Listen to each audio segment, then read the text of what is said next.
அல்லாஹ் சொல்றான், இன்னல்லதீன காலூ ரப்புனல்லாஹ் சும்ம இஸ்தகாமூ. இஸ்திகாமத்தா இருந்தா அல்லாஹ் கைவிட மாட்டான். சாதாரண பரிசு அல்ல, சாதாரண வெகுமதி அல்ல அல்லாஹ் தாரது.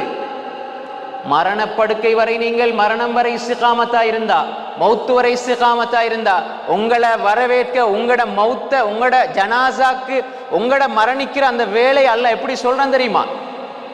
மலக்குமார்கள் இறங்குவாங்க, அவரு பார்த்துக்கிட்டு இருப்பாரு. அவரை சூழ இருக்கிறவங்க எல்லாம் அம்மா வாப்பா தம்பி தங்கச்சி அக்கா அண்ணன் எல்லாருமே என்னை விட்டுட்டு போறா என்னை விட்டுட்டு போறான்னு கதறுவாங்க, கத்துவாங்க.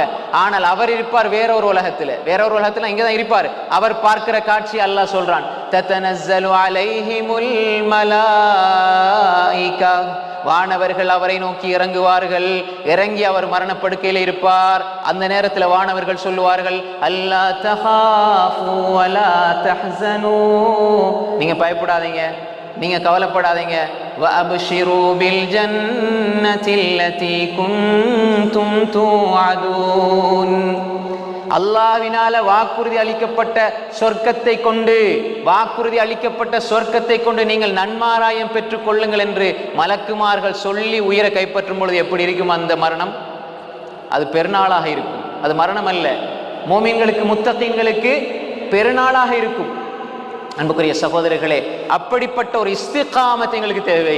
எந்த கஷ்டம் வந்தாலும், எந்த துயரம் வந்தாலும், எந்த பிரச்சனை வந்தாலும் நாங்க எங்கட நம்பிக்கையில சரியாக இருக்கணும், எங்கட ஈமான்ல உறுதியாக இருக்கணும். எங்கட ஈமான் கூட வேண்டுமே தவிர குறைஞ்சிடக்கூடாது. கூடினால் அல்ஹம்துலில்லாஹ் இன்னும் கூடிக்கொண்டே போகட்டும்.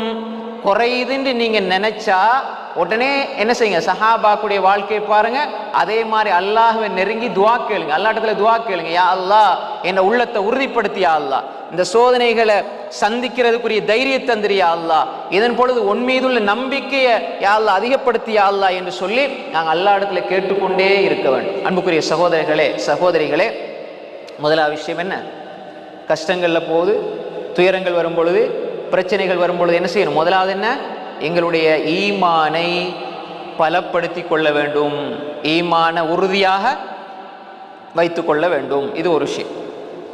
ரெண்டாவது, எப்பொழுதுமே என்ன பிரச்சனை வந்தாலும், எந்த துயரம் வந்தாலும் அடிப்படை ஒரு முஃமின் விளங்கிக் கொள்ளணும், எந்த பிரச்சனையும் எந்த துயரமும் நிலையானது கிடையாது.